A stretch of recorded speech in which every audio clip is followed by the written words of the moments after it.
ನಟ ಪ್ರಥಮ್ಗೆ ದರ್ಶನ್ ಅಭಿಮಾನಿಗಳಿಂದ ಜೀವ ಬೆದರಿಕೆ ಬರ್ತಿರೋ ಸಂಬಂಧ ಜೂನ್ 18ರಂದು ದೂರು ದಾಖಲಿಸಿದ್ರು.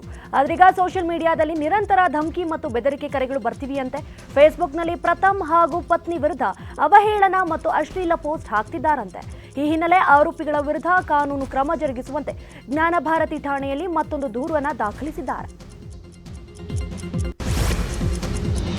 ಕೊಲೆ ಕೇಸ್ನಲ್ಲಿ ಸೆಂಟ್ರಲ್ ಜೈಲು ಸೇರಿರುವಂತಹ ನಟ ದರ್ಶನ್ ಬಗ್ಗೆ ಸಚಿವ ಜಮೀರ್ ಅಹಮದ್ ಖಾನ್ ಪ್ರತಿಕ್ರಿಯೆ ಕೊಟ್ಟಿದ್ದಾರೆ. ವಿಜಯಪುರದಲ್ಲಿ ಮಾತನಾಡಿದಂತಹ ಜಮೀರ್, ದರ್ಶನ್ ನನ್ನ ಸ್ನೇಹಿತ, ಆದರೆ ಉಪ್ಪು ತಿಂದವರು ನೀರು ಕುಡಿಯಲೇಬೇಕು.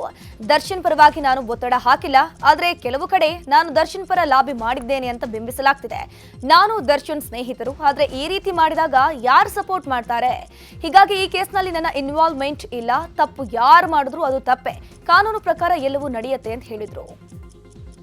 ನಿಮ್ಮ ಮಾಧ್ಯಮದಲ್ಲೇ ಬಂದಿರೋದು ನಾನು ನೋಡಿದ್ದೀನಿ. ನಾನು ಆ ಥರ ಯಾರೂ ಒತ್ತಡ ಮಾಡೋಕ್ಕೆ ಹೋಗಿಲ್ಲ. ಪರ್ಟಿಕ್ಯುಲರ್ಲಿ ಎಲ್ಲೋ ಒಂದು ಕಡೆ ಮಾಧ್ಯಮದಲ್ಲಿ ನನ್ನನ್ನು ಅಂತೇಳ್ಬಿಟ್ಟು ಅದು ಒಂಥರ ಬಂತು. ಅದು ಆ ಥರ ನಾನು ಯಾವುದೂ ಇಲ್ಲ. ನಾನು ಅವ್ರು ಭಾಳ ಸ್ನೇಹಿತರು, ಇಲ್ಲ ಅಂತ ಇಲ್ಲ. ಈ ಥರ ಮಾಡುವಾಗ ಯಾರು ಅವರು ಇದು ಮಾಡ್ತಾರೆ? ಅವ್ರ ಪರ ಯಾರು ನಿಂತ್ಕೊತಾರೆ ಹೇಳಿ? ಈ ಥರ ಮಾಡಿದಾದ್ಮೇಲೆ ಯಾರು ಅವ್ರ ಪರ ನಿಂತ್ಕೊತಾರೆ? ತಪ್ಪೇ. ಉಪ್ಪು ಕುಡಿಯೋ ನೀರು ಕುಡಿಲೇಬೇಕು ತಾನೆ, ಯಾರನ್ನ ಇಲ್ಲಿ ಎನಿಬಡಿ. ನಾನಿದ್ರು ಅಷ್ಟೇ, ದರ್ಶನ್ ಇದ್ದರೂ ಅಷ್ಟೇ, ಇನ್ನೊಬ್ಬ ಇದ್ದರೂ ಅಷ್ಟೇ, ಯಾರಿದ್ರೂ ಅಷ್ಟೇ. ಕಾನೂನು ಸುಮ್ಮನೆ ನನ್ನ ಹೆಸರು ನೇರವಾಗಿ ಹೇಳಿಲ್ಲ. ನೀವೆಲ್ಲ ಇಂಡೈರೆಕ್ಟ್ ನನ್ನ ಹೇಳ್ದಂಗೆ ಕಾಣ್ತದೆ, ಅನಿಸ್ತು. ನನ್ನ ಹೇಳ್ತಾ ಇದ್ದೀರಾ? ಆ ಥರ ಯಾವುದೂ ಇಲ್ಲ. ಅದು ಏನಿದೆ ಕಾನೂನು ಚೌಟಗಳಲ್ಲಿ ತನಿಖೆ ನಡೀತಾ ಇದೆ. ಈಗ ಅವ್ರನ್ನ ಜೈಲಿಗೆ ಕಳಿಸಿದ್ದಾರೆ. ಇನ್ನು ನಟ ದರ್ಶನ್ ಅವರನ್ನ ಬಚಾವ್ ಮಾಡಲು ಶಾಸಕ ಸತೀಶ್ ರೆಡ್ಡಿ ತೆರೆಮರೆಯ ಪ್ರಯತ್ನವನ್ನ ಮಾಡ್ತಿದ್ದಾರೆ ಅನ್ನುವ ಆರೋಪ ಕೇಳಿಬಂದಿತ್ತು. ಈ ಬಗ್ಗೆ ಸ್ವತಃ ಸತೀಶ್ ರೆಡ್ಡಿ ಮಾತನಾಡಿದ್ದು, ನಾನು ದರ್ಶನ್ ಭೇಟಿಯಾಗಿ 3 ತಿಂಗಳಾಗಿದೆ. ಸಿನಿಮಾ ಕ್ಷೇತ್ರದ ಹಲವರು ನನಗೆ ಆಪ್ತರಿದ್ದಾರೆ. ನಾನು ದರ್ಶನ್ ಸೇಫ್ ಮಾಡ್ತಿರೋದು ಸುಳ್ಳು. ತಪ್ಪು ಯಾರೇ ಮಾಡಿದ್ರು ಶಿಕ್ಷೆ ಆಗಲೇಬೇಕು. ನನಗೆ ಕಾಲು ಫ್ರಾಕ್ಚರ್ ಆಗಿದ್ದ ಸಂದರ್ಭದಲ್ಲಿ ದರ್ಶನ್ ನನ್ನ ಭೇಟಿಯಾಗಿದ್ರು. ದರ್ಶನ್ ತಪ್ಪು ಮಾಡಿದ್ದಾರಾ ಇಲ್ವಾ ಅನ್ನೋದು ನ್ಯಾಯಾಲಯದ ಮೆಟ್ಟಿಲಲ್ಲೇ ಏನಾಗುತ್ತೆ ಅನ್ನೋದನ್ನ ಮುಂದೆ ನೋಡೋಣ ಅಂತ ಹೇಳಿದ್ರು.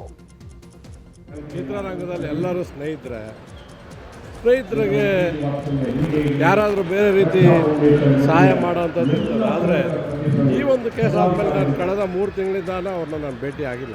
ಸುಮ್ಮನೆ ಹೂವಾಪುಗಳನ್ನು ಮಾಡ್ತಾ ಇದ್ದಾರೆ.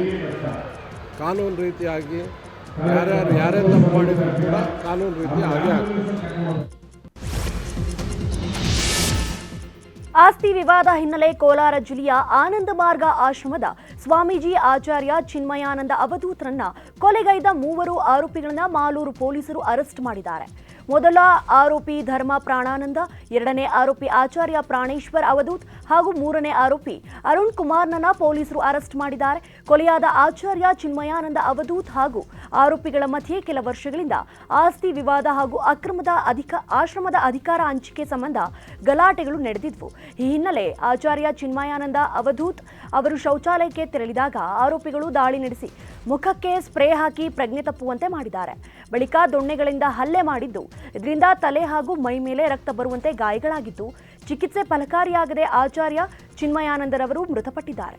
ಇಂದು ಬೆಳಗ್ಗೆ ಸ್ವಾಮೀಜಿಯ ಮರಣೋತ್ತರ ಪರೀಕ್ಷೆ ನಡೆಯಲಿದ್ದು, ಸಂಜೆ ಕಿತ್ತಂಡೂರು ಗ್ರಾಮದ ಬಳಿ ಇರುವ ಆನಂದ ಮಾರ್ಗ ಆಶ್ರಮ ಆವರಣದಲ್ಲಿ ಅಂತ್ಯ ಸಂಸ್ಕಾರ ನಡೆಯಲಿದೆ ಎನ್ನಲಾಗಿದೆ.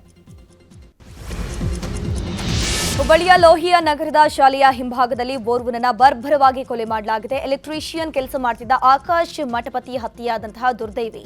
ಹಳೆ ದ್ವೇಷದ ಹಿನ್ನೆಲೆ ಮದ್ಯ ಕುಡಿಸಿ ಕೊಲೆ ಮಾಡಿರುವ ಶಂಕೆ ವ್ಯಕ್ತವಾಗಿದೆ. ಸ್ಥಳಕ್ಕೆ ಹಳೆ ಹುಬ್ಬಳ್ಳಿ ಠಾಣೆಯ ಪೊಲೀಸರು ಭೇಟಿ ನೀಡಿ ಪರಿಶೀಲನೆಯನ್ನು ಮಾಡಿದ್ರು. ನಂತರ ಮೃತದೇಹವನ್ನು ಕಿಮ್ಸ್ಗೆ ರವಾನಿಸಿದ್ರು. ಇನ್ನು ಮಗನ ಕಳೆದುಕೊಂಡ ಕುಟುಂಬಸ್ಥರ ಆಕ್ರಂದನ ಮುಗಿಲು ಮುಟ್ಟಿತ್ತು. ಇನ್ನು ಕೊಲೆಯಾದ ಆಕಾಶ್ ತಂದೆ ಮಾತನಾಡಿ, ಸೊಸೆಯ ಕಡೆಯವರಿಂದ ಮಗನ ಹತ್ಯೆ ನಡೆದಿದೆ ಅಂತ ಆರೋಪವನ್ನು ಮಾಡಿದ್ರು. ಬಿಜೆಪಿ ಸಂಸದರಾಗಿ ಆಯ್ಕೆಯಾದ ಬಳಿಕ ಯದುವೀರ್ ಒಡೆಯರ್ ನಿನ್ನೆ ಮುಖ್ಯಮಂತ್ರಿ ಸಿದ್ದರಾಮಯ್ಯ ಅವರನ್ನ ಭೇಟಿಯಾದರು. ಸಂಸದರಾದ ಬಳಿಕ ಮೊದಲ ಬಾರಿಗೆ ಸಿಎಂರನ್ನ ಕಾವೇರಿ ನಿವಾಸದಲ್ಲಿ ಭೇಟಿ ಮಾಡಿದ ಯದುವೀರ್ ಕೆಲಕಾಲ ಮಾತುಕತೆಯನ್ನು ನಡೆಸಿದರು.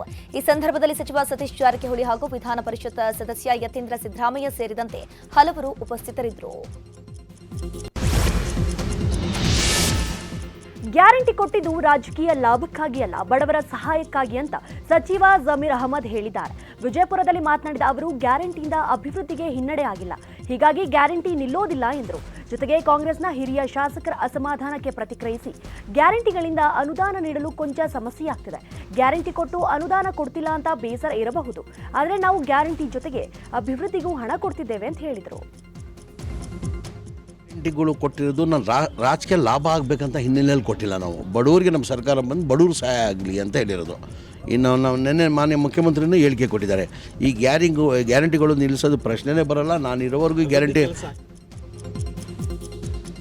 ಸರ್ಕಾರದಲ್ಲಿ ಹೆಚ್ಚಿನ ಡಿಸಿಎಂ ಸ್ಥಾನಗಳಿಗೆ ಬೇಡಿಕೆ ವಿಚಾರಕ್ಕೆ ಸಂಬಂಧಪಟ್ಟಂತೆ ಸಚಿವ ಜಮೀರ್ ಅಹಮದ್ ಪ್ರತಿಕ್ರಿಯೆಯನ್ನು ಕೊಟ್ಟಿದ್ದಾರೆ. ಉಪಮುಖ್ಯಮಂತ್ರಿ ಸ್ಥಾನ ಕೇಳೋದ್ರಲ್ಲಿ ತಪ್ಪೇನಿಲ್ಲ, ಎಲ್ಲಾ ಸಮಾಜಕ್ಕೂ ಡಿಸಿಎಂ ಬೇಕು ಎನ್ನುವುದು ಇರುತ್ತೆ. ಮುಸ್ಲಿಂ ಸಮಾಜ ಸೇರಿ ಲಿಂಗಾಯತ, ದಲಿತ ಸಮಾಜಗಳಿಂದಲೂ ಬೇಡಿಕೆ ಇದೆ. ಆದರೆ ಅಂತಿಮವಾಗಿ ಈ ಬಗ್ಗೆ ಹೈಕಮಾಂಡ್ ತೀರ್ಮಾನಿಸುತ್ತೆ ಅಂತ ಹೇಳಿದ್ದಾರೆ. ನಾವು ಸಹ ಬೇಡಿಕೆಯನ್ನು ಇಟ್ಟಿದ್ದೇವೆ ಅಂತ ಹೇಳಿದ್ರು.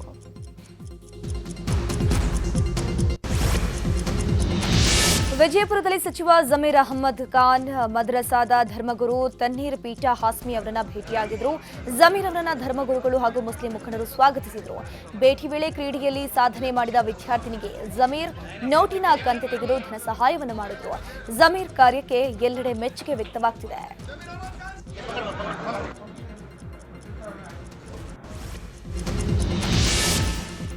ಸಿಎಂ ಸಿದ್ದರಾಮಯ್ಯ ರಾಜ್ಯದ 28 ನೂತನ ಸಂಸದರು ಹಾಗೂ ಕೇಂದ್ರ ಸಚಿವರಾಗಿರುವ ರಾಜ್ಯ ನಾಯಕರೊಂದಿಗೆ ಸಭೆಯನ್ನ ನಡೆಸಲಿದ್ದಾರೆ.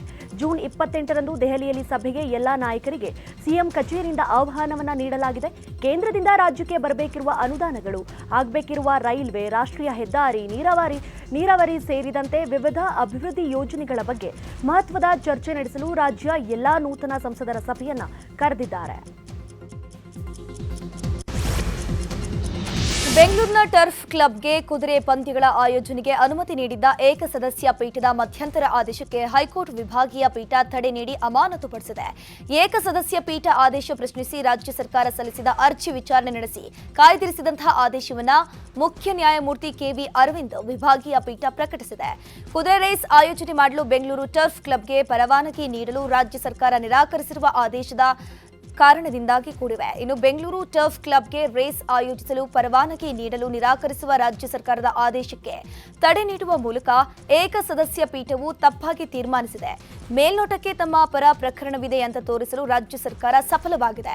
ಈ ಕಾರಣಕ್ಕಾಗಿ ಏಕಸದಸ್ಯ ಪೀಠದ ಆದೇಶವನ್ನು ಅಮಾನತು ಮಾಡಿದ್ದು ಅದಕ್ಕೆ ತಡೆ ನೀಡಲಾಗಿದೆ ಅಂತ ಆದೇಶವನ್ನು ಹೊರಡಿಸಿದೆ.